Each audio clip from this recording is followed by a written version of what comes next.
que se abre la sesión.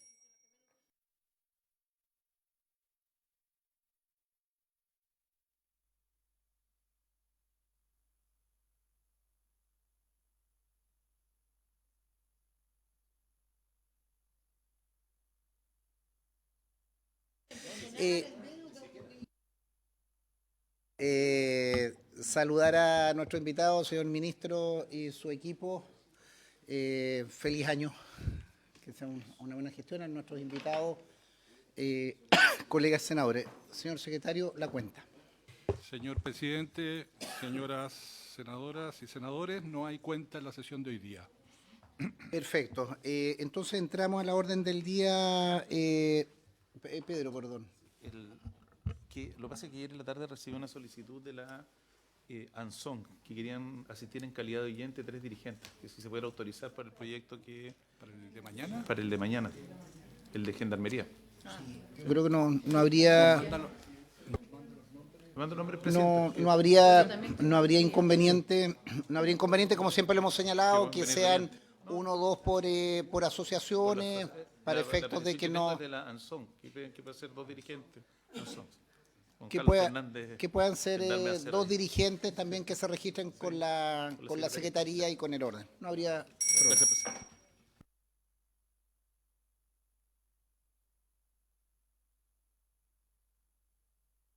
Ya, presidente, en la sesión de hoy día figuran 2 temas en la tabla. El primero de ellos es abocarse al acuerdo adoptado por la Sala del Senado para refundir los proyectos de reforma constitucional correspondientes a los boletines 17253 y 298-07, que incorpora cambio al sistema político electoral. Solo recuerdo, sus señorías, que la comisión ya aprobó en general la iniciativa que modifica la Carta Fundamental en lo relativo al sistema político y electoral. En la misma sesión en que se aprobó, se acordó por mayoría de votos solicitar a la Sala del Senado que lo autorizara en esta comisión para refundirlo con otra iniciativa. Esa otra iniciativa, esa petición fue aprobada por la Sala del Senado.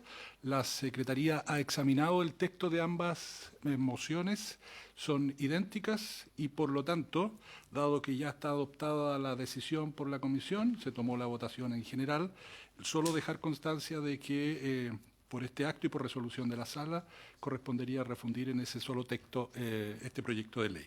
La Secretaría tiene elaborado el informe y lo va a remitir en el día de hoy a la Sala, porque entiendo que hay un acuerdo de comités de que se votaría en la sesión de mañana. Eso, presidente, simplemente. Perfecto, damos cuenta de eso.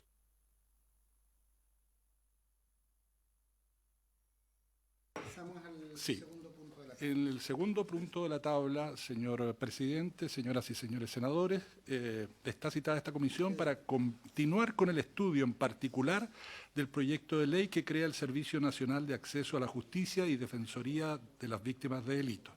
A este punto, señor presidente, está invitado el señor ministro de Justicia y Derechos Humanos, don Jaime Gajardo, lo acompaña el jefe de la división judicial, don Héctor Valladares, el jefe de Departamento de Asesoría y Estudios, señor Felipe Rayo, y además las abogadas de la división jurídica, señoras Rocío González y María Florencia Draper. Además, están autorizados para asistir como oyentes representantes del Centro de Estudiantes de la Facultad de Derecho de la Universidad de Chile y de la Federación Nacional de Acceso a la Justicia. Señor presidente, señoras y señores senadores, se les va a repartir a continuación unos textos comparados nuevos,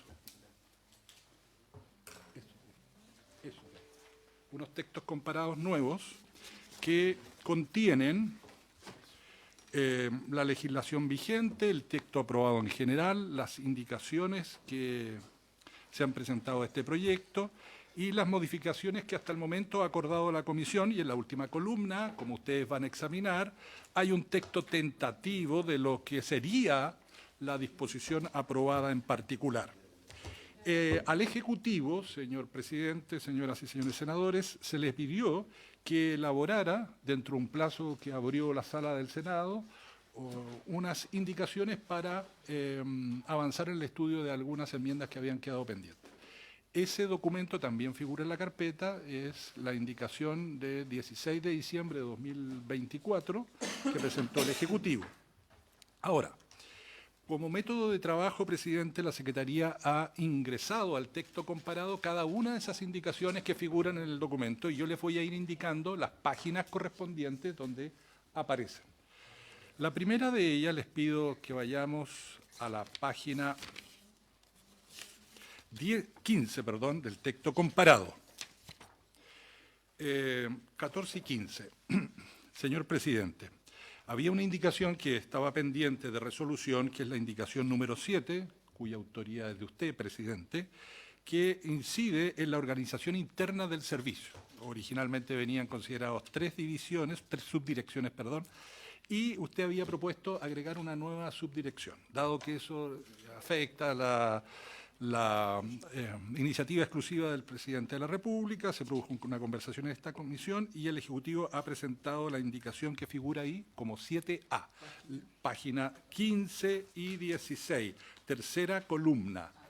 Voy a darle lectura, presidente. Página 15. Ya. Dice así, artículo 7º. De la organización interna, la Dirección Nacional del Servicio se organizará funcionalmente en 4 subdirecciones.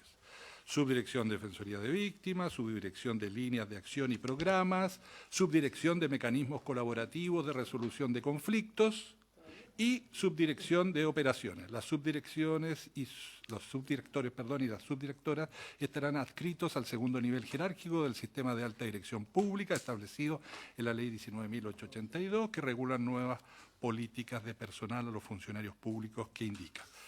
Presidente, hay que pronunciarse sobre la indicación 7A, que entiende la Secretaría, reemplazaría su indicación 7. Eso, presidente. Le daría la palabra al Ejecutivo y procedemos a la votación. Bueno, muy buenos días, presidente, senadoras y senador. Bueno, tal como leyó el secretario, nosotros recogimos la inquietud que existía respecto a la organización interna del nuevo servicio de acceso a la justicia y después de las conversaciones con la Dirección de Presupuesto y el Ministerio de Hacienda, se complementó el informe financiero, se incorporó una nueva subdirección, que sería la Subdirección de Mecanismos Colaborativos y Resolución de Conflictos, junto con la indicación general que presentamos con fecha 17 de diciembre, también está el complemento al informe financiero.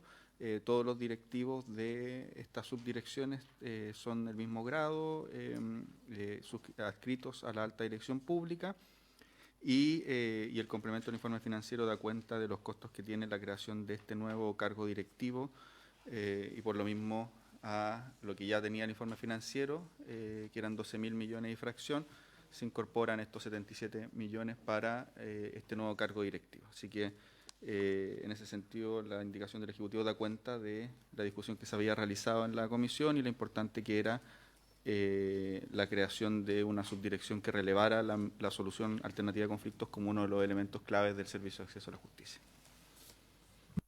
Gracias, señor ministro. Señor secretario. ¿Sí le parece? En votación el presidente pone en votación la indicación 7A. Senadora Núñez. A favor, señor secretario. Senador Araya. A favor, secretario. Senadora Vesperger. Estamos con el presidente, señor secretario. Ya, a favor. Senador Durresti. a favor. Ya. Resultado de la votación, 4 votos por la afirmativa, ninguno negativo. Aprobado. Presidente, dado que se ha Solo- aprobado la indicación 7A, ¿usted va a retirarla? Sí, sí, Ya, sí. Está retirada la indicación 7. Solo por un tema también de fair play, aunque estamos de acuerdo en esto, la senadora, no sé si lo hace la senadora Pascual, no veo que haya inconveniente, pero siempre en esto hacemos una referencia, si viene con algún atraso o algún artículo que pudiera ser más controvertido también por un tema de fair play, siempre la esperamos en lo que corresponda, si hay alguna que esté más con alguna particularidad de ella. También le pediría a sus asesores si nos hiciera ver algún punto en ese sentido. Corresponde ahora ir a la página 24 del texto comparado. Está la indicación 8B, que es consecuencia de la aprobación de la indicación 7A.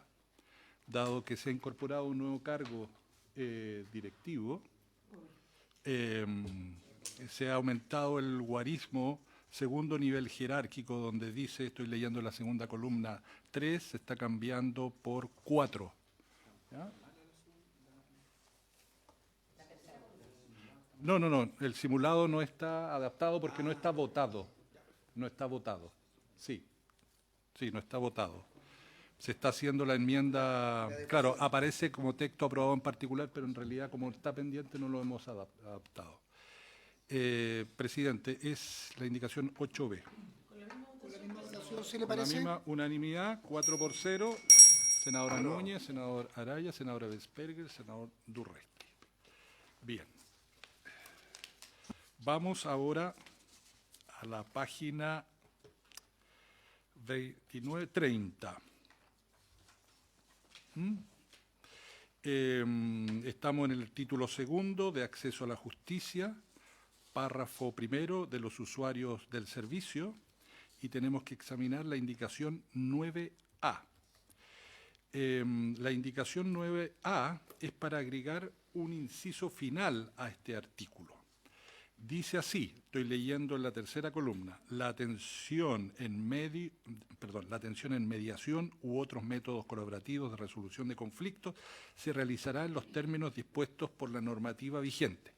Ustedes habían aprobado preliminarmente la incorporación de esa misma idea en el inciso segundo del artículo 16, preliminarmente, por eso yo, si ustedes ven en la cuarta columna, dice pendiente la votación, preliminarmente, pero el Ejecutivo está proponiendo incorporar esa misma idea, y así lo entiende la Secretaría, como inciso final del artículo 16. En vez de donde aparece del mismo modo, que estaba incorporado en el inciso segundo, quieren incorporar esa idea como inciso final. Y habría que escuchar al Ejecutivo las razones. Sí, presidente, principalmente es una cuestión de que queda mejor al final del inciso. Nos parece que queda más armónico con el artículo y la adecuación tiene que ver más que todo con una cuestión de forma. ¿Habría de acuerdo? Sí. A ver, Pedro.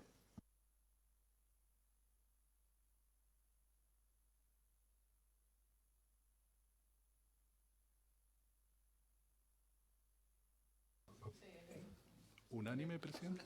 ¿Unánime, colegas? Ya, unanimidad, senadora Núñez, senadora Araya, senadora Vesperger, senador Durresti. 4-0. Bien, pasemos ahora a la página 32. En la página 32 hay una indicación del Ejecutivo que es la 11A. Recuerdo a sus señorías que en las últimas sesiones anteriores de la comisión se votaron las indicaciones 10 y 11. Y se aprobaron las indicaciones 10 y 11 que suprimían las últimas oraciones del artículo 17. Tuvieron largos debates sobre ese punto en esta comisión, pero de todas maneras el Ejecutivo adquirió el compromiso de estudiar esta materia y de hacer una proposición. Esa es la proposición que están haciendo para incorporar a esta disposición. Voy a proceder a leerla. Página 32. El servicio no podrá establecer diferencias arbitrarias que limiten el acceso de los usuarios a los servicios que, por ley, debe prestar. Asimismo, no podrá privilegiarse la atención de víctimas de delito en base a consideraciones distintas de la priorización prevista en el artículo 19 de esta ley. Presidente, esa es la indicación 11A del Ejecutivo.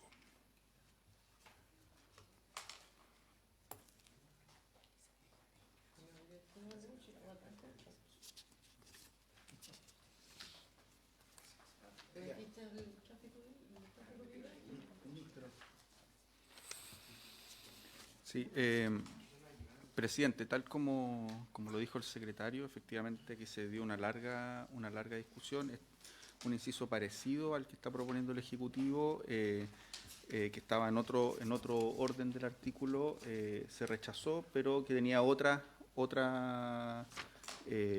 redacción. Lo que nosotros lo que nosotros estamos haciendo con esto es recoger en parte la discusión que se dio y en particular las aprehensiones que planteaba la senadora Vesperger. Ninguna aprehensión me ha recordado. Bueno, junto con la indicación que viene después, y lo que se busca es que quede muy claro que no se pueda privilegiar la atención de ninguna víctima de delito en base a las consideraciones diferentes a las establecidas en el artículo 19. Entonces, nosotros creemos que con esta indicación queda de mejor manera la idea de que las personas que van a ser objeto, en particular de la Defensoría de las Víctimas, van a ser solo aquellas que se priorizan en virtud del artículo 19. Luz. Gracias, presidente.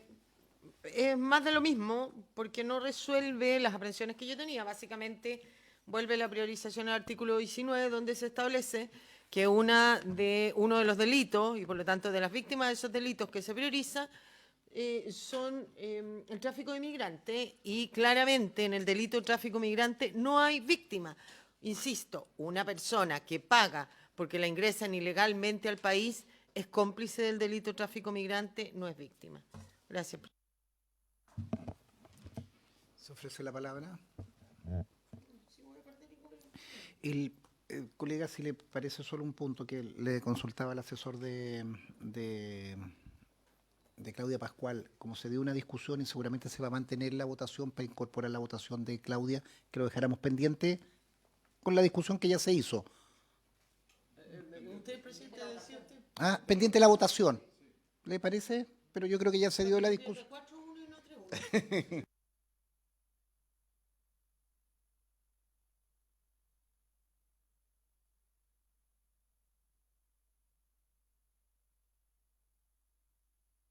A que alcanza a llegar la senadora Pascual. Corresponde a continuación pasar al estudio de la indicación 11B, que está en la página 35 del texto comparado. Estamos en el artículo 18 del proyecto. El artículo 18 se refiere a la focalización en materia de acceso a la justicia y está toda su regulación. Respecto de este artículo se han presentado varias indicaciones. Voy a mencionar que en la página 36 está la 12 del senador Galilea, la 12A de la honorable senadora señora Pascual, la 13 había sido retirada por la senadora Evensperger, ya, y la 14 que está en la página 38, que es de la senadora Evensperger. Ahora, en relación a este tema, el Ejecutivo ha hecho presente la indicación 11B, que es para sustituir una frase del inciso segundo del artículo 18. El inciso segundo vigente dice lo siguiente: sin perjuicio de lo indicado en el inciso anterior, el reglamento deberá determinar la existencia de grupos de especial protección que requieran prestaciones específicas bajo criterios diversos a los previstos para la población general, en razón de la existencia de situaciones que afectan de manera generalizada a un grupo de la población a nivel nacional o local. Esa redacción se cambia por la siguiente. Voy a leer al final de la página 35 y comienzo de la 36. Dice: sin perjuicio de lo indicado en el inciso anterior, se considerarán grupos de especial protección, especialmente habría que ver la redacción ahí, las niñas, niños y adolescentes, los adultos mayores, las personas con discapacidad y aquellos grupos de la población que, en razón de existencia de situaciones que les afecten de manera generalizada a nivel nacional o local, requieran contar con prestaciones específicas por parte del servicio bajo criterios diversos a los previstos para la población general, como las personas afectadas por catástrofes naturales. Esta es la indicación número 11B. Y bueno, y están las otras que ya mencioné que están pendientes, presidente.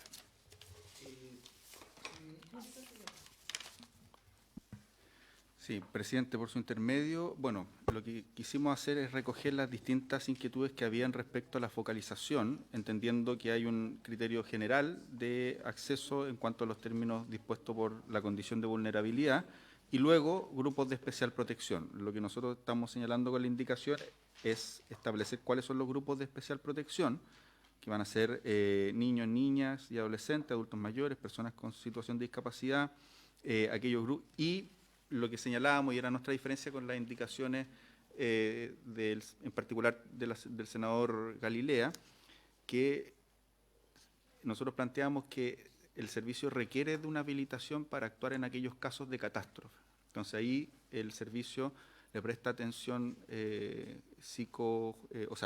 jurídica y psicosocial a las personas que han sido víctimas de catástrofe. Y con la redacción que viene a continuación, creemos que queda esa habilitación para que puedan actuar en esas situaciones que, por contar algunos ejemplos, en los últimos incendios de Viña del Mar o en los incendios que se generaron en la zona sur en el mes de enero y febrero del año pasado, la actuación de la Corporación de Asistencia Judicial son fundamentales. Entonces, con esa redacción nosotros creemos que tiene esa habilitación y queda bien expreso que es para aquellos casos.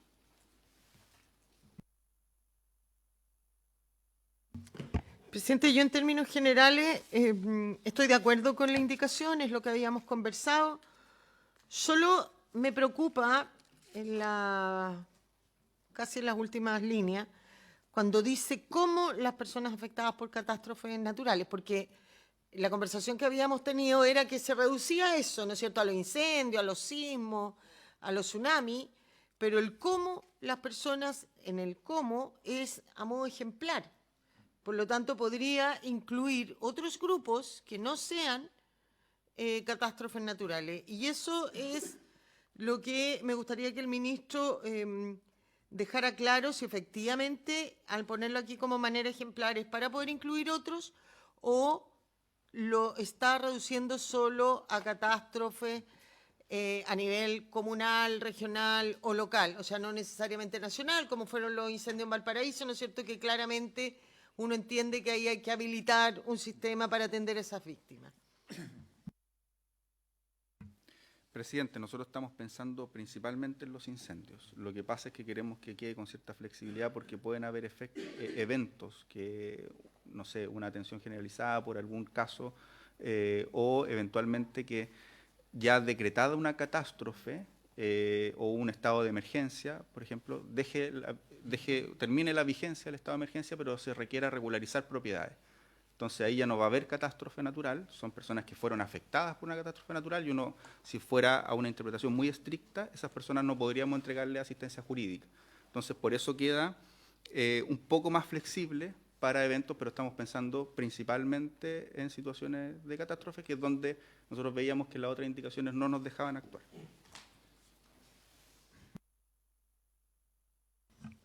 Principalmente, porque yo entiendo lo que usted dice, o sea, todas aquellas situaciones que deriven de una situación de catástrofe en cualquiera de sus estados, ¿no es cierto? Durante el estado de excepción, después siguen siendo víctimas, en los incendios de Valparaíso todavía hay mucha gente que no se le ha solucionado el problema, ¿no es cierto?, por distintas razones, esas personas, me imagino, siguen siendo atendidas. Todo eso lo entiendo. Quiero saber si esto incluye otras situaciones de atención a grupos de personas que no provengan de una catástrofe natural en cualquiera de sus estados, en el momento mismo o en todo lo que eso significa después. No estamos pensando en otras situaciones, pero creemos que tiene que tener cierta flexibilidad, porque pueden haber otras situaciones. Entonces no queremos que en la redacción quede acotado a que eventualmente si hay otras situaciones, en esto todos sabemos que el derecho siempre tiene complicaciones en el sentido de que uno trata de ponerse en todas las situaciones posibles y a veces restringe cosas que pasan que son más allá de las que uno ha previsto. Entonces, por eso tiene esta cierta flexibilidad, pero si a la senadora para el espíritu de la ley estamos pensando, uno diría, el 99% casi exclusivamente en situaciones de catástrofe.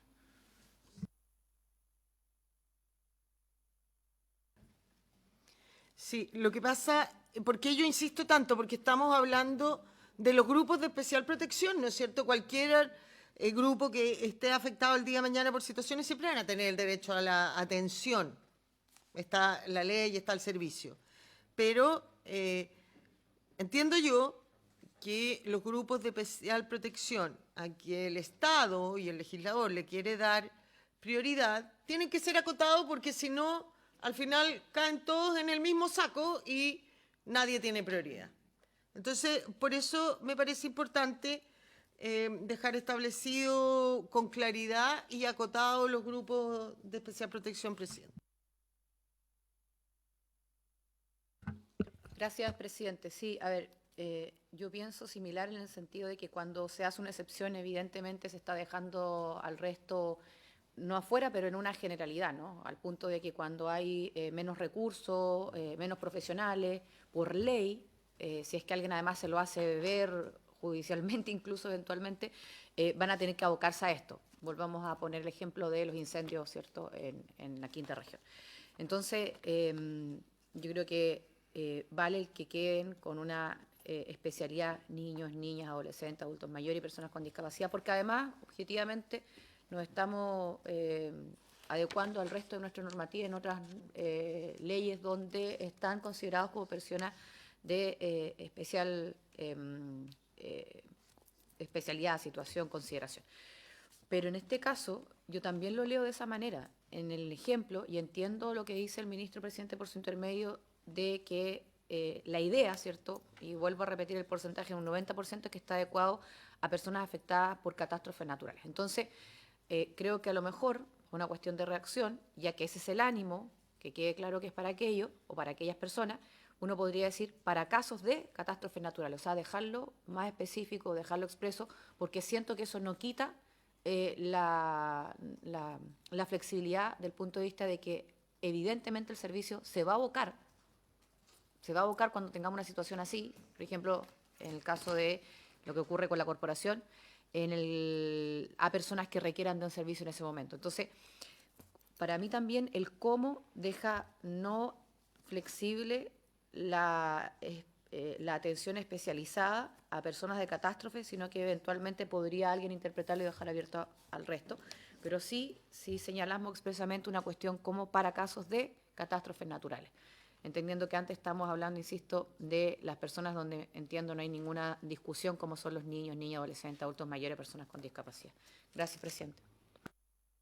Si me entiendo, senadora, usted buscaría que se precisara de mejor manera.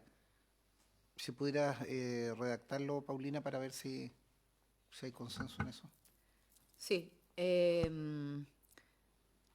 Requieran contar con prestaciones específicas por parte del servicio bajo criterios diversos a los previstos para la población general, y ahí podríamos poner para el caso de catástrofes naturales o para la atención de personas afectadas por casos. O sea, como que el para indique que expresamente nos estamos refiriendo a esos casos y no un cómo, que es un ejemplo más dentro de otras variantes.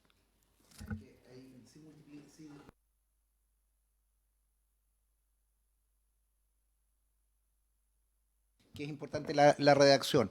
Pedro. Es que, no, que lo que pasa, presidente, es que tiene razón el ministro en lo que dice de que tiene que haber cierto grado de flexibilidad, porque claro, aquí estamos pensando en catástrofes naturales, pero podría ocurrir otro hecho que no necesariamente una catástrofe natural y que hay un grupo de población que necesita una atención especial preferente y que no sea lo que están indicados acá. Entonces, por ejemplo, un bombazo. Se coloca una bomba y producto de la bomba desaparece, no sé, una manzana completa y hay que reconstruir títulos. Eso no es una catástrofe natural. Pero hay gente que va a necesitar una asistencia especial y que no está incluida entre los grupos. Entonces yo creo que esto tiene que tener cierta flexibilidad porque lo que hay que pensar, o sea, hay que tratar de pensar que esto puede atender un sinfín de situaciones que no necesariamente son catástrofes naturales. Por ejemplo, un accidente de tránsito de un bus donde que se da vuelta y fallecen todos y necesitan los familiares de atención jurídica. Y un hecho local que afecta, no sé, que suele ocurrir con Paulina, que somos senadores por Antofagasta, en la cuesta de Taltal. Pues está en el 19. Es que no necesariamente, no son víctimas de un delito. No, si por ejemplo si se da vuelta no son víctimas, claro. Exactamente. Entonces por eso yo no lo cerraría a que sea solo catástrofe natural, sino también presente estas situaciones locales que pueden ocurrir y que probablemente hoy día no las tenemos a la vista, pero que no se trata, por ejemplo, en este caso, que son personas víctimas de delitos. Entonces, por eso dejarlo más, tendría flexibilidad en esto, porque además se entiende, y en la historia de la ley además va a quedar reflejado que este fue el sentido, que no fue estar tratando de armar grupos especiales para que tengan una atención preferente, sino en situaciones particulares se puede contar con una herramienta. Situaciones especiales producto Exacto. de un hecho especial, Exactamente. la ocurrencia de algo especial. Eso.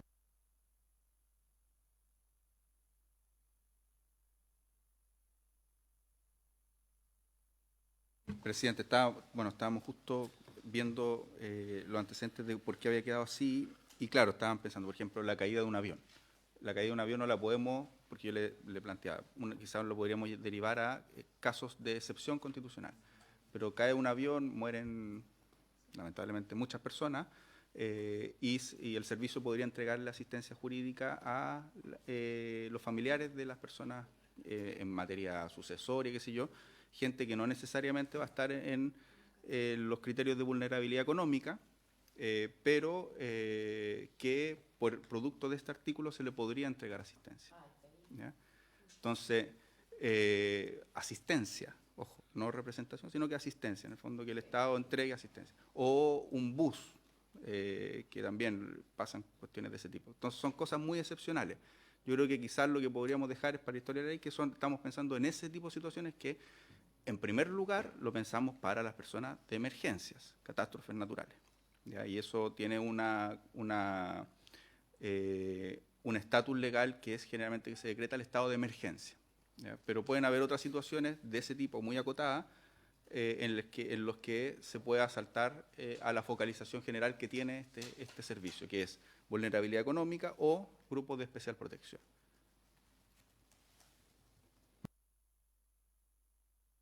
Sí, tengo la sola duda con este último ejemplo, o sea, la esencia de lo que son hoy día las corporaciones que va a reemplazar el privilegio de pobreza.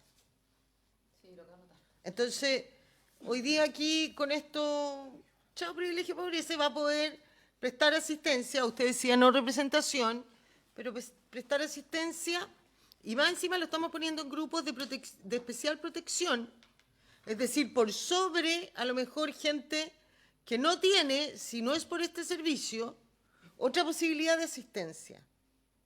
Porque yo, y perdone el vocabulario, presidente, le compro lo de los accidentes, del avión, de los buses, de todo, pero que no tengan esas personas que haya que atender otros medios para recurrir a la asistencia, porque si no, estamos creando otro servicio.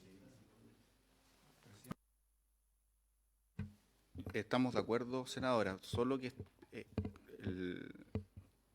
obviamente la realidad geográfica de nuestro país tiene que tener en consideración, el servicio tiene que tener en consideración la realidad geográfica.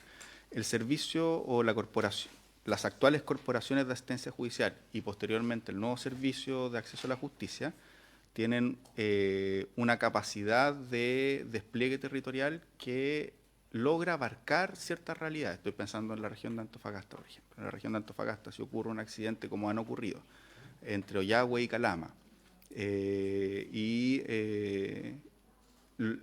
va a tener la capacidad de entregar una primera asistencia, pero para eso se requiere que tenga habilitación legal para entregar esa asistencia.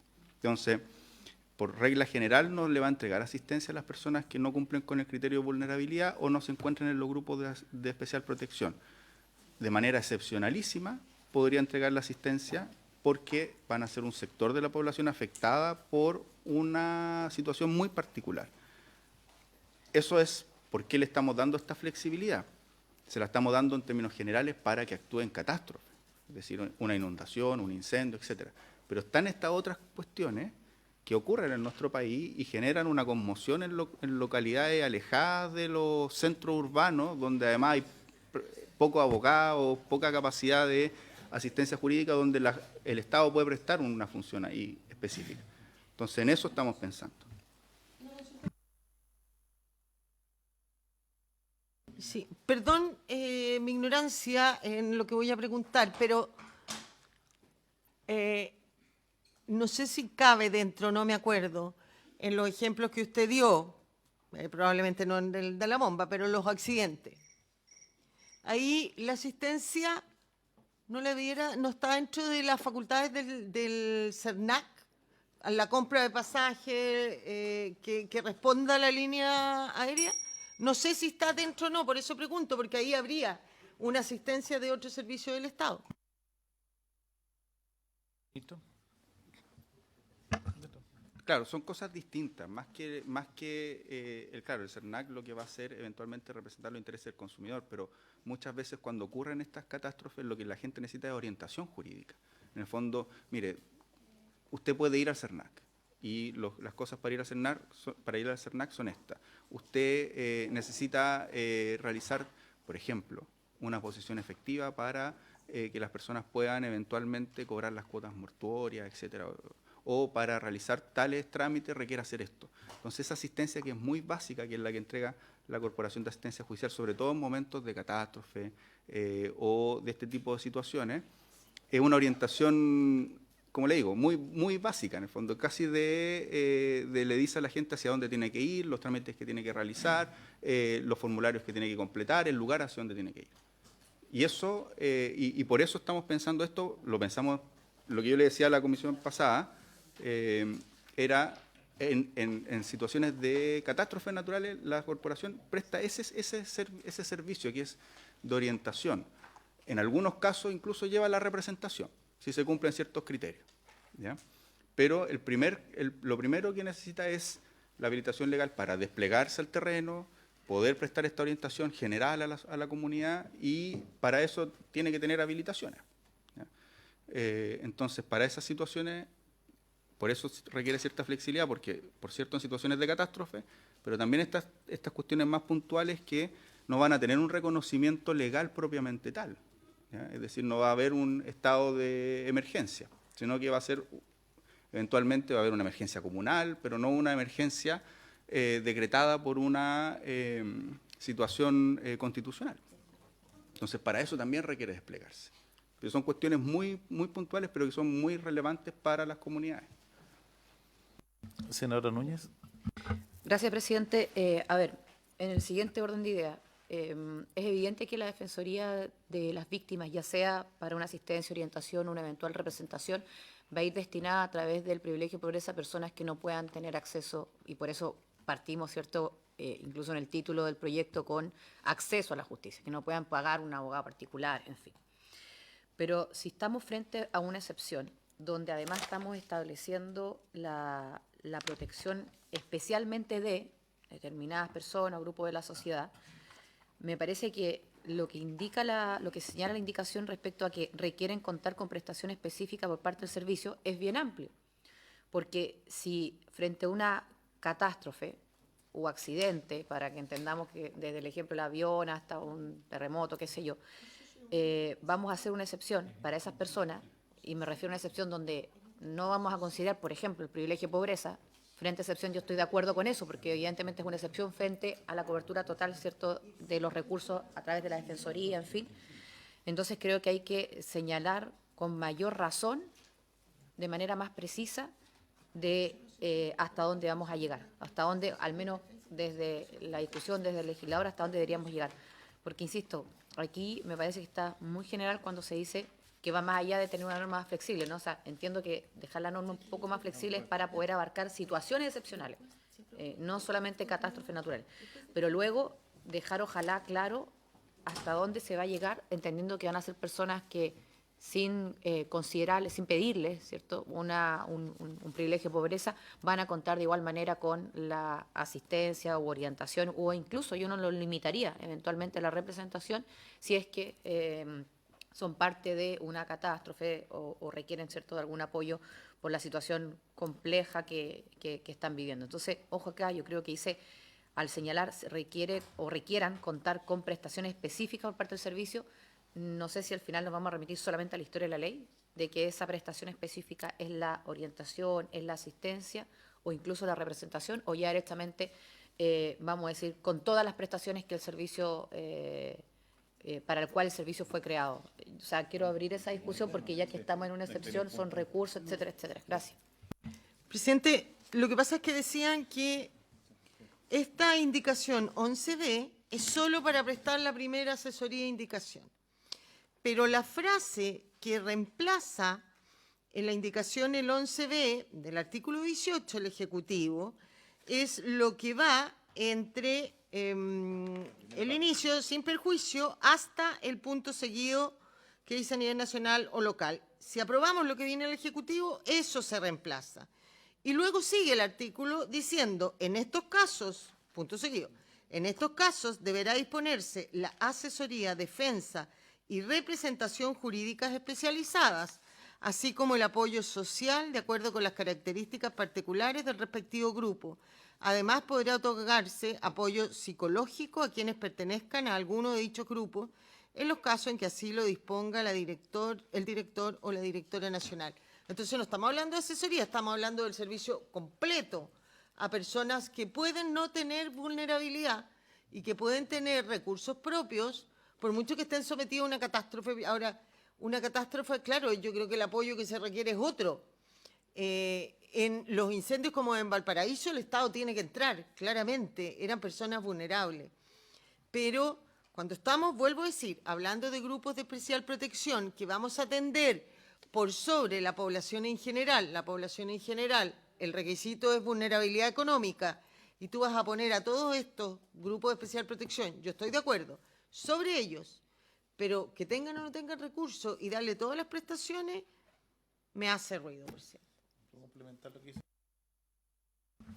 A ver, yo voy a mantener lo que dije, que comparto la necesidad de que esto pueda tener un cierto grado de flexibilidad para que el director o la directora pueda disponer de atención preferente. Pero claro, siguiendo lo que dice la senadora Insperger, tiene razón, porque aquí no se hace una distinción entre la atención y la representación. O sea, por ejemplo, yendo al caso de los incendios, un caso paradigmático, estuvieron los incendios de Valparaíso, estuvo el caso del edificio Kandinsky en Concón, que también que sufrió una catástrofe producto de las lluvias, y que bajo esa lógica también podría recibir la atención gratuita por parte del Estado para una asesoría, una representación judicial y lo que hubiera que hacer para poder, en el fondo, restablecer las circunstancias.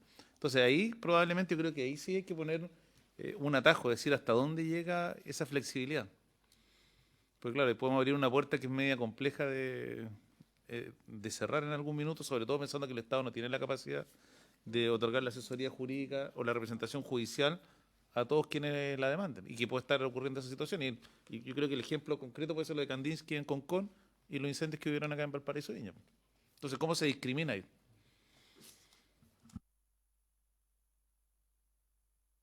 Sí, presidente, yo creo que es un buen ejemplo el que pone el senador, y también es un buen ejemplo de que la corporación que va a ser, por así decirlo, el acervo que va a utilizar o el acervo en el cual está radicado el nuevo servicio, también actúa de manera criteriosa, ¿ya? Entendiendo que tiene normas flexibles, porque no le prestó asesoría a las personas de Kandinsky, entre otras cosas porque se entiende que son personas que tienen un nivel socioeconómico con el cual se pueden sustentar la asesoría. Entonces no dispuso operativos específicos porque se entendía que esas personas tenían las capacidades económicas. Y sí dispuso operativos específicos en los cerros de Viña del Mar, porque además muchas de ellas son personas, la gran mayoría eran personas en extrema vulnerabilidad, ¿ya? Entonces eso da cuenta de que hay capacidad para discernir cuándo prestar servicio y cuándo no. Pero se requiere esa cierta flexibilidad, y en el caso de que el director esté actuando en una situación en la que evidentemente no debería actuar, habrá que representárselo y hacer valer las responsabilidades. Pero requiere cierta flexibilidad porque no todas las situaciones se pueden llevar a un caso que pueda ser decretado o que tenga un correlato legal, como el caso de las catástrofes. Yo insisto, en el fondo, como las catástrofes podemos determinar que son y que tienen un correlato legal, que van a ser un estado de emergencia, pero hay muchas situaciones que no tienen ese correlato legal. Entonces, ahí estaríamos dejando sin posibilidad de acción a la corporación para casos que pueden tener un gran impacto para comunidades locales. Lo otro es que el inciso que nosotros estamos señalando es que se van a requerir ciertas prestaciones específicas. Las prestaciones que puede entregar la corporación son desde asesoría, representación jurídica, atención psicosocial, ¿ya? Entonces, en algunos casos, por ejemplo, las víctimas la corporación tiene la capacidad de tener dispositivos psicosociales porque tiene esos profesionales. Entonces, esa va a ser la prestación que se va a entregar eventualmente cuando hay personas que requieran de eso. en situaciones de catástrofe, de emergencia u otros. Y en otros casos va a ser asesoría jurídica. Y en otros casos puede ser representación jurídica, por ejemplo, para ayudarlo a resolver sus problemas de títulos de dominio, sus problemas civiles. Pero esa flexibilidad también se requiere tener porque efectivamente no todos los casos requieren del mismo tipo de prestación. Eso.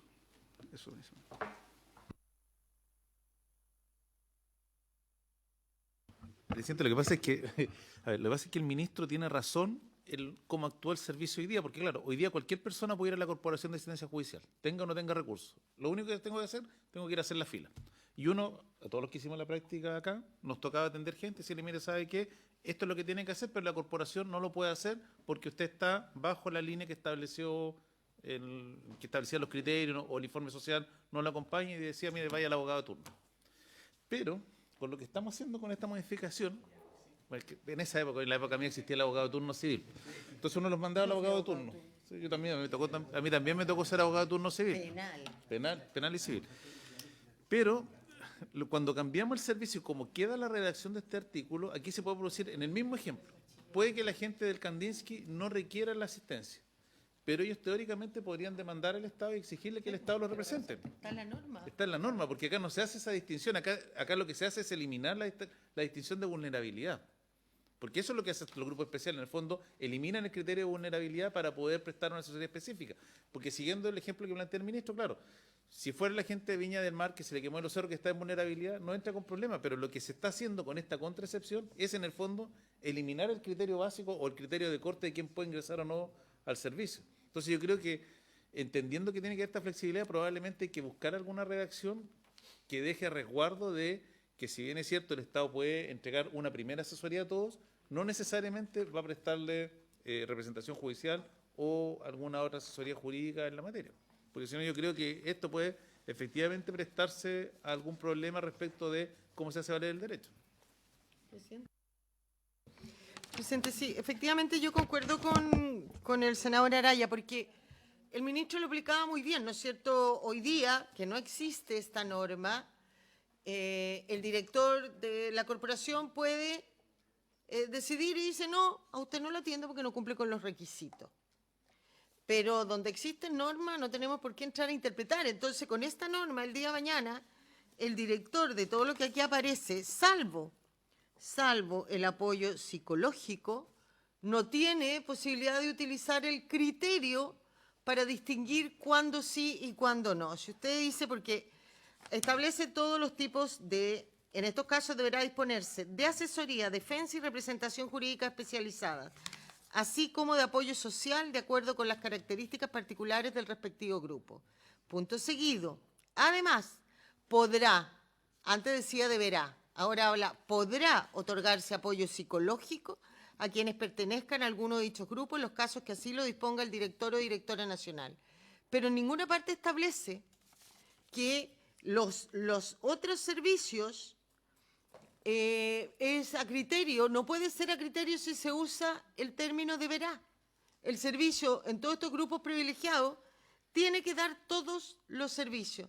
Entonces, a lo mejor es complementar, ¿no es cierto?, en algún lado la indicación 11b estableciendo esta facultad, porque yo entiendo que en estos casos deberá son a todos los casos vulnerables que se cumplan con los requisitos, o sea, a todos los casos en que se cumpla con los requisitos de vulnerabilidad.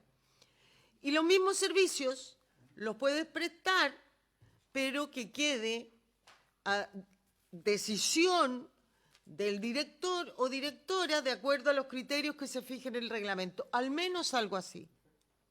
Pero si no, pasan a ser todos atendidos por el servicio y no vamos a tener no van a haber los recursos que alcancen y finalmente, al estar esto en grupo de vulnerabilidad, de especial protección, dejáis a la gente más vulnerable sin servicio.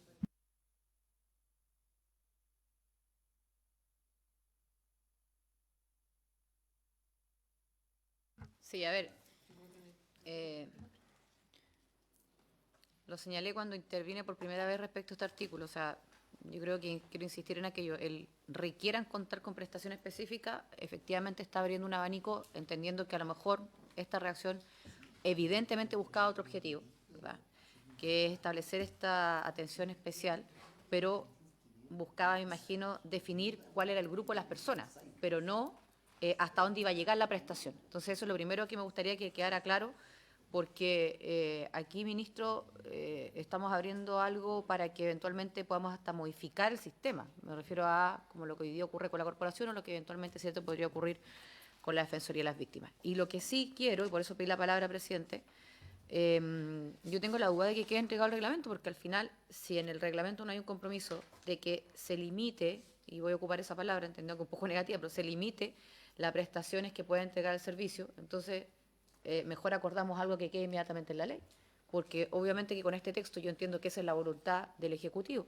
que no me gustaría que quedara lo mismo en el reglamento. Prefiero que ahora acordemos algo donde no solamente con esta indicación busquemos cuál es el grupo específico dentro de la población que va a tener una especial atención, sino que también de a qué servicio nos estamos refiriendo respecto de lo que le corresponda hacer el día de mañana a la Defensoría de las Víctimas. Gracias. Muy bien. Señor ministro, ¿cómo resolvemos esto?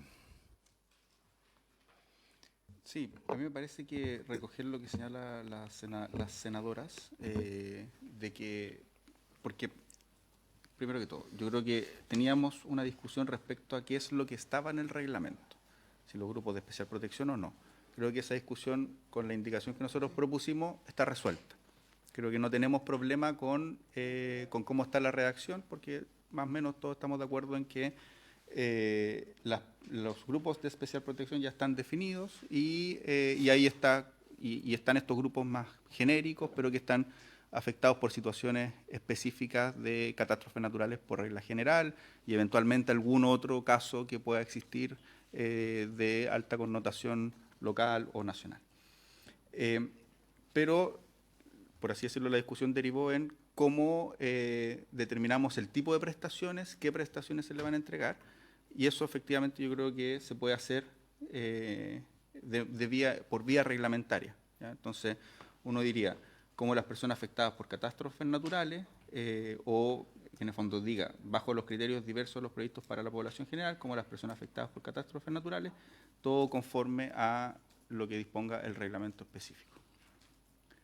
Porque el reglamento ya no va a poder determinar los grupos de especial protección, que era la duda, sino que va a tener que determinar la forma en que se prestan estos servicios o estas prestaciones especiales. Y ahí yo creo que queda bastante acotado y nos permite tener esta flexibilidad para que el servicio actúe en toda esta situación.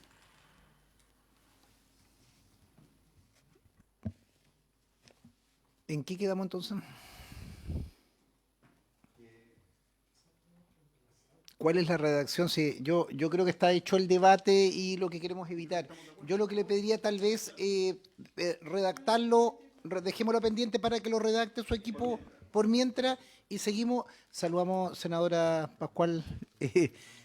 Entiende su retraso. Habíamos dejado una votación pendiente, Claudia, que quería que pudieras consignar tu voto, que es la discusión que dimos, la 11, página... Claro, dimos una discusión, se mantiene la posición, la senadora Ensberger mantiene una posición, pero había dejado pendiente que para que pudieras no consignar tu voto, sino ponerla en votación estando tú presente.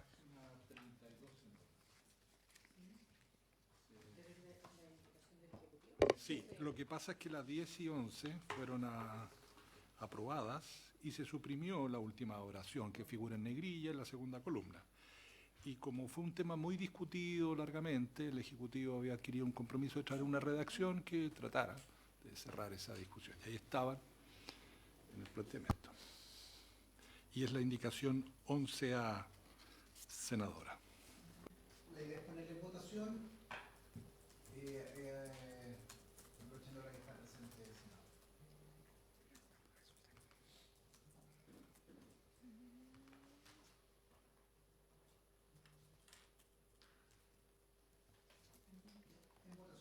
Votación. Ya, se pone en votación entonces la indicación 11A. Senadora Pascual. A favor. A favor. Senadora Núñez. En contra. En contra. Senadora Araya. A favor. A favor. Senadora Ensberger. Voy a fundamentar mi voto una vez más. Yo voy a votar en contra, toda vez que la indicación propuesta, que es mucho más simple y entendible, pero hace la remisión final al artículo 19, donde se establece que una de las víctimas que van a tener prioridad son las del delito de tráfico migrante, y desde mi punto de vista no existen las víctimas en el delito de tráfico migrante, porque es la persona que paga porque la ingresen ilegalmente al país. Esa persona debe ser considerada cómplice del delito de tráfico migrante y no víctima. En contra. ¿Vota en contra? Presidente. A favor. A favor. Resultado de la votación. 3 votos por la afirmativa, 2 por la negativa. Aprobada la indicación 11A. La indicación 11B está pendiente, esperando una redacción alternativa, presidente. Deberíamos pasar ahora. Sí, deberíamos pasar.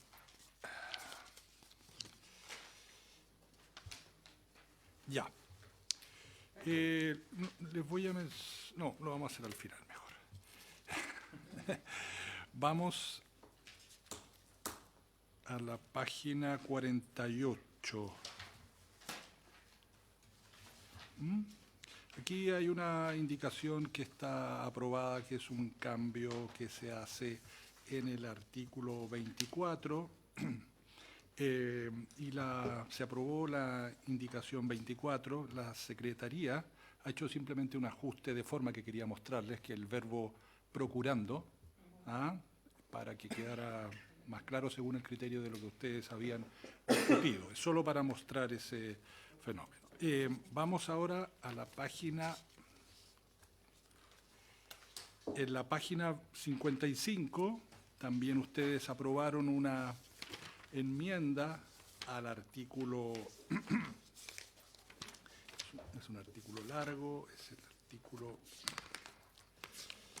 26, que está el artículo Defensoría de las Víctimas de Delito, y son las tareas que corresponden al servicio.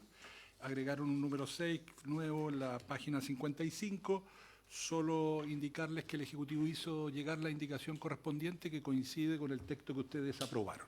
Por lo tanto, está salvado esa cuestión. Después vamos a la página 73. Hay una indicación del Ejecutivo, es una indicación larga, que comienza en la página 73, que está asignada con el número 32A de Su Excelencia el Presidente de la República, para agregar en el título segundo a continuación del artículo 36 los siguientes párrafos quinto y sexto nuevos, con los artículos 37, 38 y 39 que contienen nuevos, readecuándose el orden correlativo de los artículos. Voy a dar lectura a esta indicación. Parto en la página 74. ¿Estamos en qué materia acá? Estamos en el artículo 36, auditorías externas, ante el 35, evaluación de calidad. Funcionamiento del servicio. Claro, sí. Y el artículo siguiente ya se cambia a un título nuevo, que es coordinación intersectorial. Entonces el Ejecutivo propone agregar estas disposiciones. Párrafo quinto, canal de reclamos, artículo 37. Reclamo del usuario. Toda persona podrá interponer un reclamo si en la atención recibida por parte del servicio hubiere deficiencias, abusos, faltas, omisiones o cualquier otra irregularidad que afectare su interés personal legítimo. El servicio deberá contar con personal dedicado a la gestión de los reclamos planteados y con un sistema de registro y respuesta escrita de estos. La información estadística sobre los reclamos ingresados deberá ser considerada en el desarrollo de los procesos de evaluación y auditoría a que se refieren los artículos 34 y 35 de esta ley. Artículo 38. Tramitación del reclamo. Los reclamos a que se refiere el artículo anterior se tramitarán de conformidad con lo dispuesto en este artículo. En lo no previsto, el procedimiento se sujetará a las disposiciones de la Ley 19.880, que establece bases de los procedimientos administrativos que rigen los actos de los órganos de la Administración del Estado. Los reclamos deberán ser presentados presencialmente en los centros de asistencia jurídica o a través de los sistemas informáticos que se dispongan al efecto. Los centros de asistencia jurídica deberán remitir los reclamos al superior de la unidad encargada de la atención objeto del mismo. El superior deberá analizar el reclamo y evacuar un informe, el que deberá contener una propuesta de medidas conducentes a la superación de los problemas denunciados. Si el reclamo afectare al superior de la unidad, deberá remitirse además a su superior jerárquico. Recibido el reclamo, se adoptarán de inmediato las medidas necesarias para otorgar la debida prestación al usuario cuando correspondiere. El servicio deberá dar respuesta al reclamo dentro del plazo máximo de 20 días contados desde la fecha de su recepción.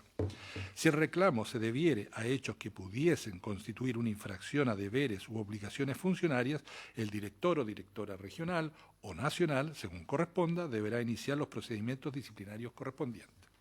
Párrafo sexto. Faltas graves a la probidad. Artículo 39. Faltas graves a la probidad. Se entenderá que existe una vulneración grave al principio de probidad para efecto de lo dispuesto en el artículo 125 de la Ley número 18.834 sobre Estatuto Administrativo, cuyo texto refundido, coordinado y sistematizado fue fijado por el decreto con fuerza de ley número 29 de 2004 del Ministerio de Hacienda en los siguientes casos. A.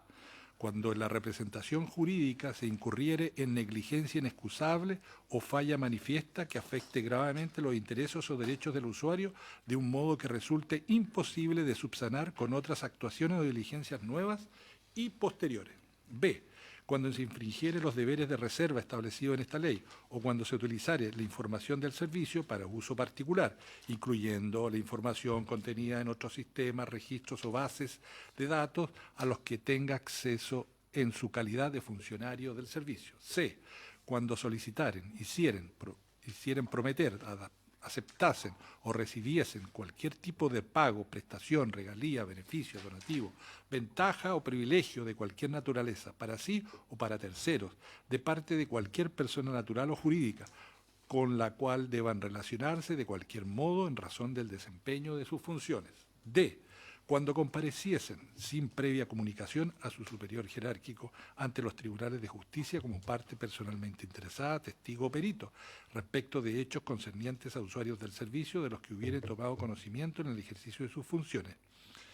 E. Cuando sometiesen a tramitación manifiestamente innecesaria o dilación inexcusable los asuntos de los usuarios del servicio confiados a su conocimiento o resolución, afectando gravemente los intereses o derechos del usuario de un modo que resulte imposible de subsanar con otras actuaciones o diligencias nuevas y posteriores. Indicación 32A del Ejecutivo que agrega los nuevos párrafos quinto y sexto a los cuales he dado lectura, presidente.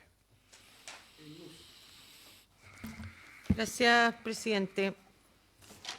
Tengo algunas dudas en términos generales con el 37. Estoy de acuerdo con el 38. En el inciso segundo, el primer punto aparte, dice, los centros de asistencia jurídica deberán remitir los reclamos al superior de la unidad encargada de la atención objeto del mismo. El superior deberá analizar el reclamo y evacuar un informe, el que deberá contener una propuesta de medidas conducentes a la superación del problema denunciado. Pero también puede ser el informe, puede ser que el reclamo no tiene sentido. Entonces, el informe tiene dos alternativas, pues. Porque aquí solo dice, deberá ser el informe con la superación de los problemas denunciados. Y si los problemas denunciados no son efectivos, igual tiene que hacer un informe con la solución. Entonces, me falta algo antes. Deberá acoger o rechazar el informe o el reclamo. Y en el caso que lo acoja, deberá en su informe contener la propuesta de medidas que resuelvan conducente a la superación del problema. Creo yo. Porque si no estamos partiendo de la base que todos los reclamos son ciertos. Luego, en el 39,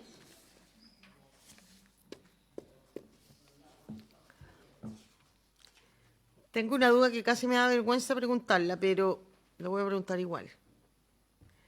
No me acuerdo.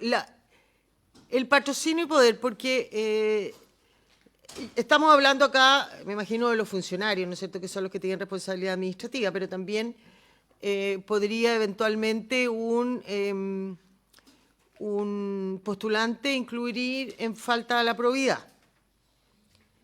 ¿O no? No puede.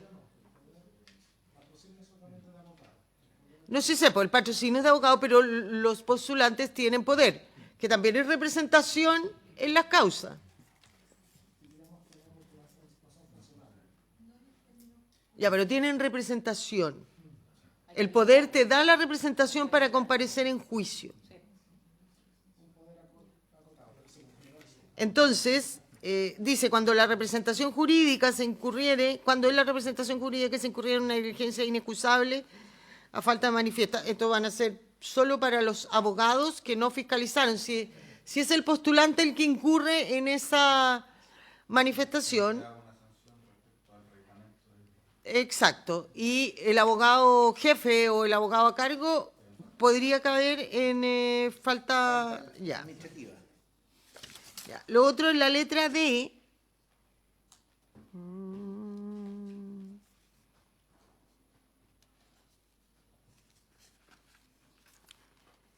Cuando estamos hablando de los abogados, entonces dice cuando comparecieran... no, para ser perito, ya lo había leído, ya. Y, espérame, que me falta donde aparecía la ley 18.000, ya. En la letra, la última, no sé, la última. En la letra 39, dice que en lo no previsto acá se aplicará el estatuto administrativo. No, estoy buscando la ley de...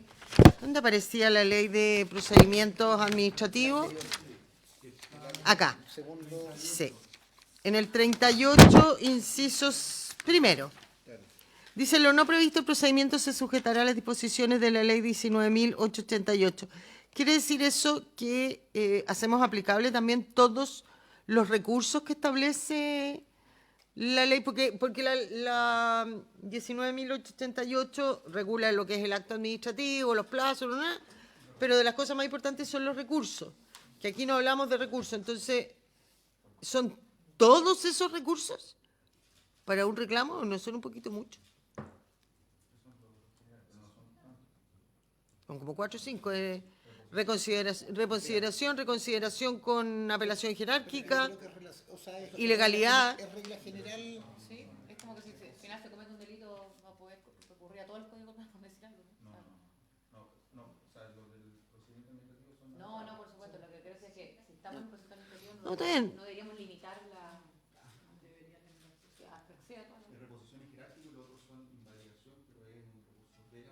Pero está nulidad y está jerárquico con apelación en subsidio, porque al estar, si mi preocupación es que luego, si esto se valía, terminamos en un sumario administrativo.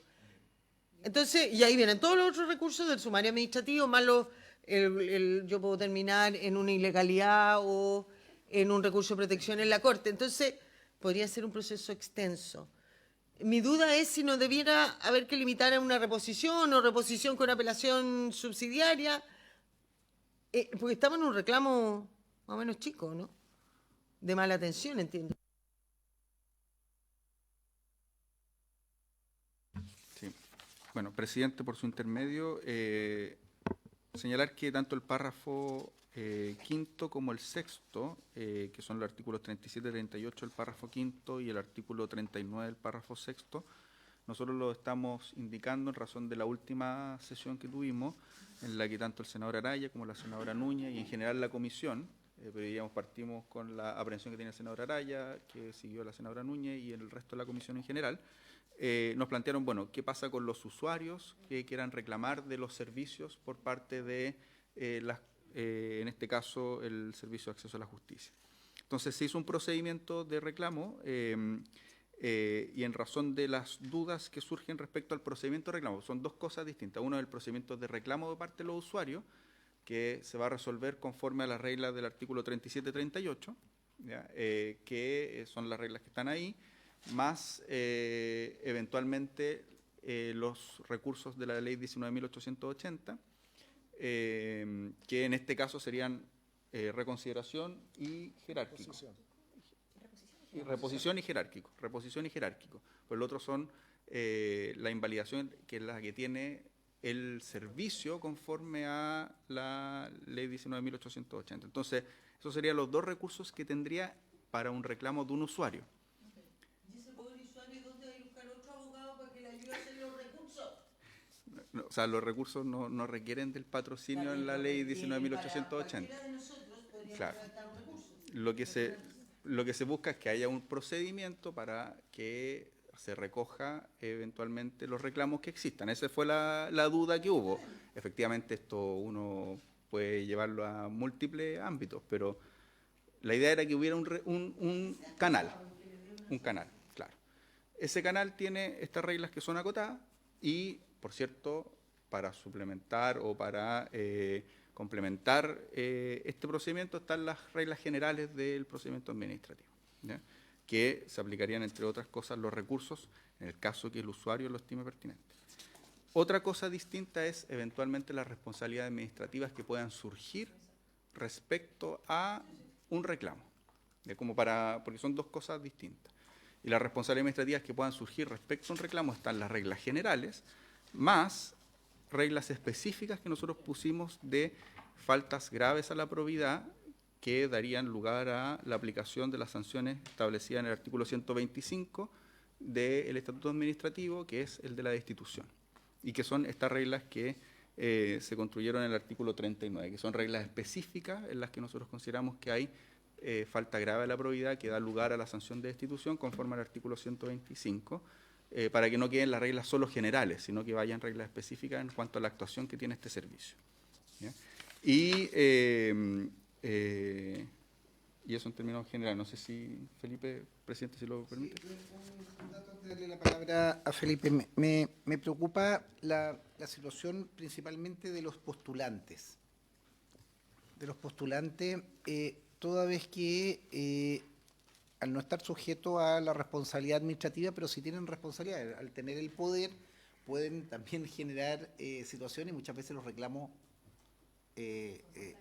son contra ellos, son la cara visible. Generalmente el usuario no ve al abogado, ni al abogado jefe, ni al abogado patrocinante. Las relaciones de confianza, de confidencia, de actuación conjunta con el postulante. Yo creo que es importante ver la experiencia que ha habido en algunas partes. Yo recuerdo algo del Ministerio Público. Creo que ocurrió con el Ministerio Público, con esas prácticas, hubo algunas situaciones que no son del todo felices. Yo creo que tiene que haber un estatuto. Así están acá los estudiantes del Centro de Derecho que nos han acompañado en la tramitación. Nosotros hablábamos de una suerte de estatuto del postulante, así como está pendiente la discusión con el Ministerio de Educación para efecto de conservar los beneficios del transporte, alimentación y otros temas. Tiene que haber un estatuto también, que no exista una desatención respecto a los postulantes, que prácticamente queden librados a la buena de Dios en la tramitación, porque la práctica es también una escuela de formación, de inducción, de apresto, pero sin la responsabilidad administrativa, porque no son funcionarios públicos y por tanto no le vas a aplicar la 19.880 como estatuto, no corresponde. Claro, si tú reclamas contra el servicio, contra el abogado patrocinante o contra el jefe de tal consultorio, claro, aplícale todo. Entonces, creo que nos equivocamos, o sea, no estamos aclarando bien la discusión. La 19.880 aplica por ser funcionario de la administración pública. Yo creo que la situación intermedia, que es principalmente los postulantes, y esa situación no contractual, porque uno no hace un contrato con la corporación, uno pide el patrocinio y muchas veces incluso aún todavía ante el patrocinio hay una atención previa, incluso con la misma unidad que va a tener de mediación, tú no vas a tener necesariamente un patrocinio, no generas un contrato. A propósito de esto de los contratos que han estado vigentes en los últimos días, tú no generas un contrato perfeccionado, tú accedes, no sé cómo, al menos en mi tiempo se firmaba una ficha se llamaba como de atención, la secretaria, digamos, le pedía como los datos y eso ahí quedaba incorporado y luego lo derivaban a un escritorio, un estante donde uno atendía, ni siquiera a veces había un escritorio, lo atendías prácticamente en el pasillo. Entonces, creo, ministro, en aras de que estamos regulando esto, es separar bien la función de los funcionarios, valga la redundancia, normas generales, reclamos, derechos, los recursos que corresponden. A mí me preocupa aclarar bien la situación del estatuto del postulante, que se respeten sus derechos y que también tenga la obligación de no va a terminar, o sea, por ejemplo, ¿qué ocurre si más que la mala atención, que puede ser subjetiva, por ejemplo, hay algo de por medio, un beneficio económico o no alega o no presenta una prueba o una situación que termina siendo desmejorando y favoreciendo a otra parte? ¿Qué es lo que se hace ante esa situación? Si no es un delito propiamente tal, si es un delito obviamente opera el Ministerio Público y tampoco tenemos que regularlo, eso va a operar. Pero ¿qué es lo que... ¿Me entiendes? Hay una falta de atención por parte del abogado patrocinante, que tiene que ser el que revisa la actuación. Hay una responsabilidad jerárquica del jefe de la oficina para efectos de que se esté atendiendo, no sé, una persona que tiene recursos y que burló el sistema.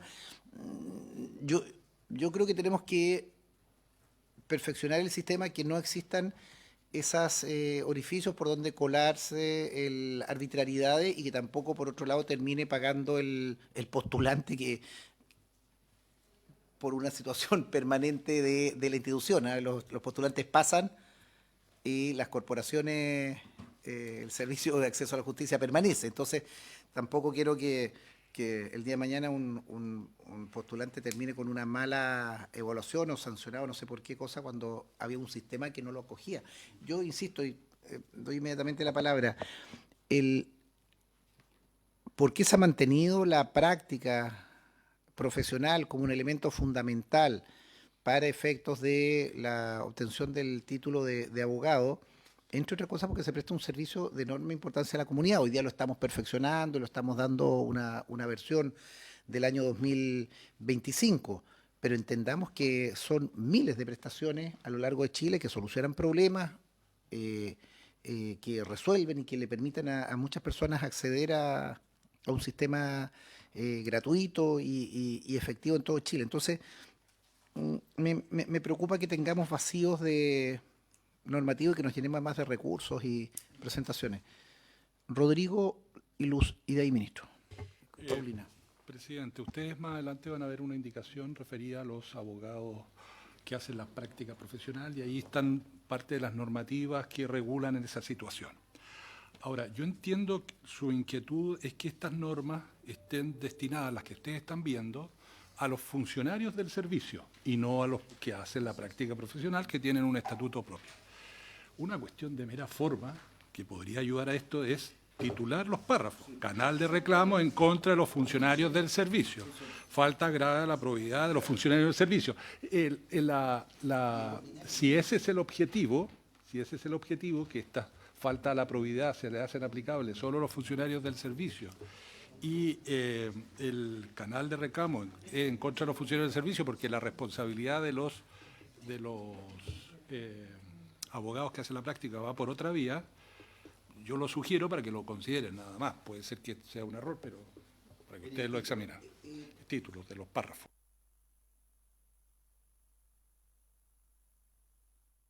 Sí, claro, o sea, creo que hay que diferenciar las cosas. Entiendo lo que plantea el secretario, pero el párrafo quinto es canal de reclamos en contra del servicio, ¿ya? Por parte de los usuarios. Entonces lo que hace ahí, lo que se hace con el artículo 37-38 es regular un canal para que los usuarios reclamen por la mala prestación de un servicio en contra del servicio de la institución en su conjunto, ¿ya?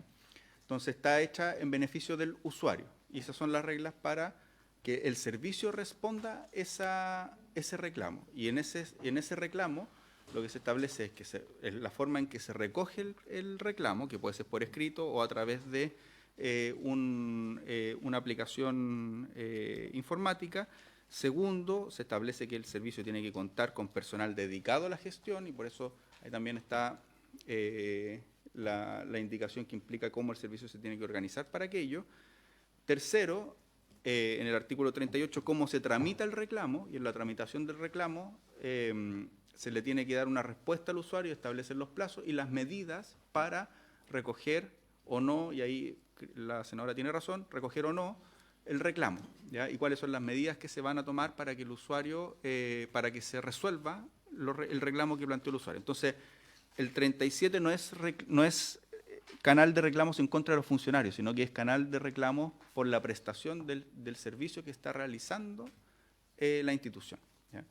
Luego, en el 39, se regulan, falta la probidad específica de parte de los funcionarios. Y efectivamente, como dice el secretario, posteriormente están los aspectos vinculados con el reglamento de los postulantes. Entonces, creo que el proyecto está quedando bien estructurado en cuanto a la manera en que los usuarios pueden reclamar, cómo se recoge ese reclamo, cuáles son las consecuencias que tiene ese reclamo y tal como dice al final el artículo 38, si del reclamo se deriva alguna infracción o deber funcionario, luego está el artículo 39 que establece cuáles son aquellos deberes de los funcionarios específicos que dan lugar a eventualmente la medida establecida en el artículo 125 del Estatuto Administrativo.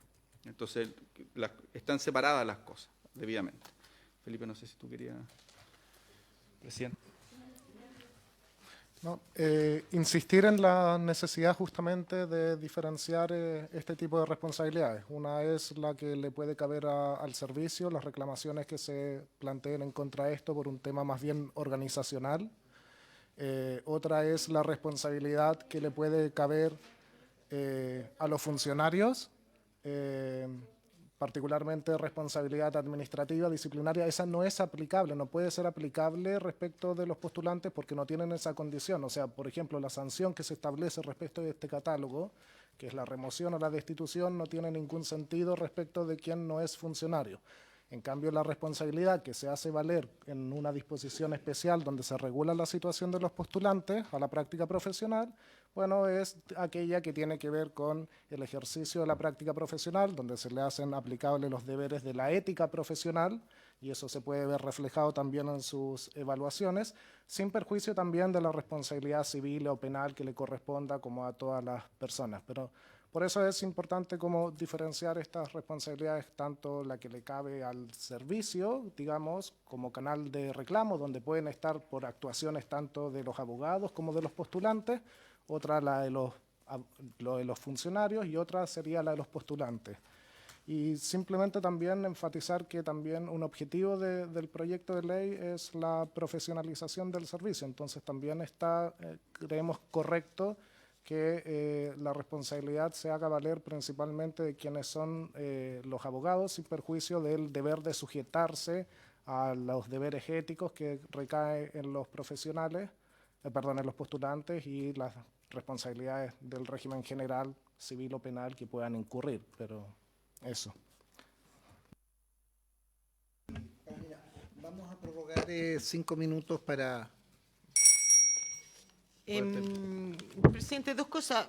Yo comparto lo que aquí se dice en general, lo que ha dicho tanto el ministro como lo que dice el asesor, pero creo que no está del todo explicitado en estas indicaciones. Primero, porque en el párrafo 5, canal de reclamos, el reclamo, el usuario, está bien, es contra la institución, pero el usuario no va a hacer un reclamo, muy rara vez, contra el servicio, va a hacer un reclamo contra el abogado que lo atendió, que puede ser el abogado funcionario o el postulante.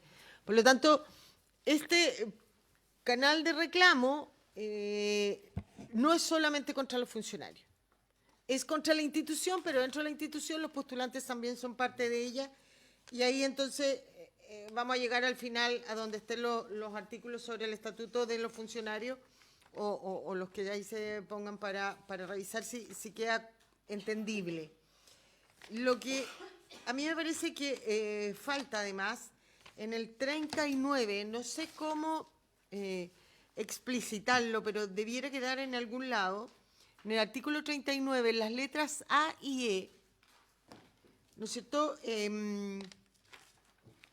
que el abogado superior, jefe, ya no sé cómo se llame, el que tenga a cargo el postulante, no puede defenderse en el sumario administrativo lavándose las manos con el postulante y decir que incurrieron en una negligencia inexcusable, o la letra E era cuando demasiada tramitación que era innecesaria. Es re fácil que el funcionario diga, yo se lo pasé al postulante tanto, y él fue el que hizo incurrió en ambas conductas. Porque ese postulante es tal. Y por lo tanto, ningún postulante, al menos así era en mi tiempo, que hace mucho tiempo, se dirige solo, ¿no es cierto? Uno no podía presentar ningún escrito si no se lo llevaba ya el abogado y te lo firmaba, aún habiendo delegado poder. No sé cómo es ahora, pero en mi tiempo era así. Es decir, tenían que ir al menos con la avisación del abogado jefe. Por lo tanto, y parte del abogado jefe, porque yo estaba en una sala con mucha gente, pero había 2 abogados que estaban a cargo de nosotros y además un abogado jefe. Entonces, todos esos tenían la obligación de revisar. Entonces, a mí lo que me preocupa es que en los casos de negligencia o falta a la probidad de las letras A y B del 39 no se terminen excusando en los postulantes. Eso solamente. Gracias, presidente. A ver, habiendo distinguido que no estamos hablando obviamente del postulante, sino que del funcionario, me parece correcto lo que propone la Secretaría de que esto quede en el título de cada párrafo explícito para que eventualmente no haya ninguna confusión como ocurrió acá. Y tengo una sola duda, y también evidentemente a modo de propuesta, porque si hay algo que pasa, por ejemplo, en representaciones, en causas donde una mujer es la víctima y llega ya sea porque es el servicio de la mujer o algún departamento social de alguna municipalidad, en fin, que la representa, a nosotros nos llega de vuelta el que llegaron a un acuerdo y yo no me enteré, o yo no estaba de acuerdo, o les cambian los abogados, las abogadas, y resulta que en ese intertanto no hubo debida comunicación, en fin. Entonces, estamos hablando, por supuesto, de personas que están entregadas a lo que buenamente puede hacer o un postulante o un servicio que precisamente se está estableciendo en nuestra legislación y se está creando para poder representar y apoyar a personas que no tienen mayor posibilidad de acceder a un abogado que sigue exclusivamente, un poco pensando en que eso podría salvar evidentemente estos vacíos que a veces se producen.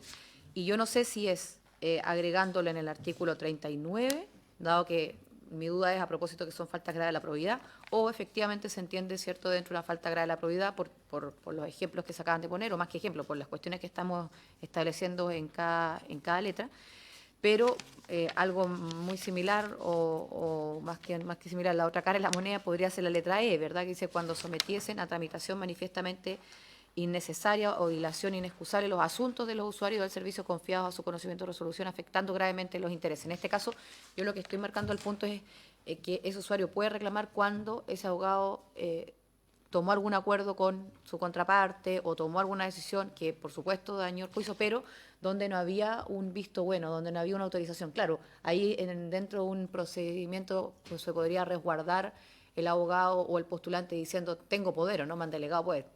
Pero ese poder tiene un límite, que es representarlo, por supuesto, con el visto bueno de la persona y ojalá con una buena comunicación. Entonces, a mí me gustaría que quedara que hay una falta también cuando, más allá del poder que se le haya delegado, termina tomando un acuerdo del que no estaba de acuerdo a su vez el usuario, o algo así, presidente. Vale, ministro. Presidente, quizás entendiendo lo que plantean los senadores, uno podría señalar que el párrafo 5º se denomine canal de reclamos para usuarios. Y ahí quedaría el párrafo 5º, que se denomine canal de reclamos para usuarios. Y ahí queda muy claro que esa es la forma en que los usuarios reclaman en contra del servicio. ¿Ya? O para usuarios, de usuarios. Creo que hay algo que se puede modificar fácilmente. Y me parece que con eso queda muy claro que el artículo 37 y 38 es la forma en que los usuarios reclaman de las actuaciones del servicio. ¿Ya? Respecto a cómo en el fondo un usuario, un poco tomando lo que dice la senadora Núñez, un usuario va a decir, bueno, llegaron a un acuerdo sin que yo lo haya autorizado. ¿Ya? Entonces, vas a ver muy claro, su reclamo va a ser ese, llegar a un acuerdo sin que yo lo haya autorizado. Y va a ser el reclamo conforme al artículo 37 o 37 y se va a reclamar conforme al artículo 38 y siguiente. ¿Ya? Luego, si es que efectivamente ocurrió eso, eso debiera incoar primero debiera darse una solución y contestarle el reclamo y tomar las medidas por parte del servicio. Pero eso además va a incoar eventualmente una responsabilidad administrativa de parte del abogado a cargo que llegó al acuerdo sin la voluntad de su representado. Nosotros creemos que el artículo 39 incorpora faltas graves a la probidad, a las generales que tiene el estatuto administrativo. ¿Ya? Como incorpora, además, a modo ejemplar, uno podría subsumir esa falta tanto en la letra A como eventualmente en la letra E, sobre todo porque no se puede subsanar el error con diligencias posteriores y se hizo afectando gravemente los intereses y derechos del usuario. Entonces, como se puede subsumir en ambas letras, uno podría decir, cuando se formulen los cargos en contra de este funcionario, se le va a decir, mire, usted eventualmente infringió las letras A de la ley en el artículo 39 o eventualmente infringió la letra A y la E y quizá otras más. ¿Ya? En el fondo, el supuesto de hecho que señala la senadora se puede subsumir en las causales de infracción a la ley tanto de la letra A como de la letra E del artículo 39. Y eso va a originar la responsabilidad administrativa, ¿ya? Y la eventual destitución. Creo que está salvado, por así decirlo. Siempre está en el fondo el objetivo de estas faltas es que sean lo más amplias posibles para que aquellos supuestos de hechos concretos se puedan subsumir dentro de los supuestos que establece la ley. ¿Ya? Y en ese sentido están, a nuestro juicio, considerados. O sea, en el fondo uno podría, ese reclamo general que va a llegar al usuario, decir esto es una infracción grave a la probidad, tanto de la letra A como de la letra E. Podría incluso uno ponerlo a título ejemplar, decir, bueno, entre otras, cómo llegar a un acuerdo, pero me parece que está. Si se quisiera poner a título ejemplar, nosotros no tendríamos inconveniente. Y respecto a lo que señala la senadora Vesperger, bueno, efectivamente estas son las causales generales. En el mérito del proceso administrativo se tendrá que considerar lo que señala la senadora. En el fondo, creo que un abogado no se va a poder excusar y eso es algo de mérito del proceso administrativo respecto a lo que hizo o no hizo el postulante que tenía a su cargo. ¿Ya? Pero eso es parte del mérito del proceso mismo y eventualmente el cómo se lleva adelante ese proceso administrativo.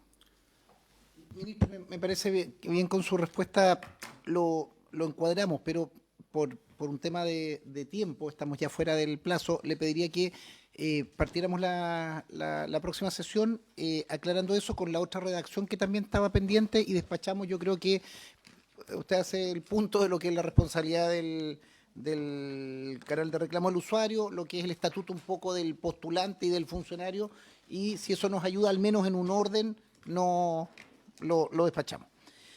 Muy bien. Agradecer a los invitados. Hoy, aprovechando, ministro, y están acá los dirigentes del Centro Alumno de Derecho que nos acompañaron. Había un tema pendiente con el ministro de Educación. Para efectos, nosotros lo entendimos que más que el articulado que nosotros tenemos que poner en este proyecto, buena parte de los beneficios de continuidad de los postulantes que no los íbamos a incorporar directamente en la ley, sino que más bien era una continuidad, iban a relacionarse, a vincularse directamente con el Ministerio de Educación. Según la información que tengo, no se ha realizado todavía esa reunión. Entonces, ministro, le pediría, el ministro de Educación tiene decenas de frentes y discusiones, pero es alguien diligente en el trato. Yo lo que le pediría, con su equipo, con alguien que usted pudiera destinar, acompañar ese seguimiento, porque creo que nos permite cerrar ese acompañamiento, que creo que es una buena decisión de no articularlo en este proyecto, pero sí entender que es la continuación legal y eso nos facilita beca, alimentación, transporte y otros beneficios, estatutos Entonces, si usted nos pone a alguien a disposición, están acá los alumnos, para articular esa reunión con educación, principalmente. Vale, muchas gracias. Desear un buen 2025 a todos y a todas, y habiéndose cumplido el objeto de la sesión, se levanta.